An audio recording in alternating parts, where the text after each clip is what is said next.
বললাম না beauty parlour কাকে বলে, একটু ভালো করে বোঝাতো আমাকে। স্যার আমি বলবো বিউটি পার্লার কাকে বলে। বল। স্যার বিউটি পার্লার হলো একটা দোকান, সেই দোকানে মেয়েদেরকে খুব সুন্দরভাবে সাজানো হয়। স্যার কালু ঠিক ভালো করে বলতে পারলো না, আমি বলবো। তুই আবার বিউটি পার্লার কাকে বলে জানিস কি? বেশ বলতো।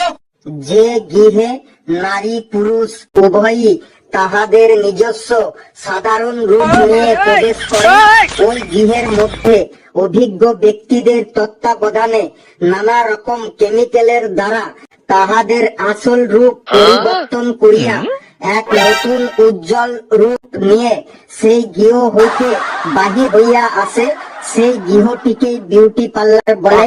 তাই নাকি? হ্যাঁ স্যার, লেবু ঠিকই বলেছে।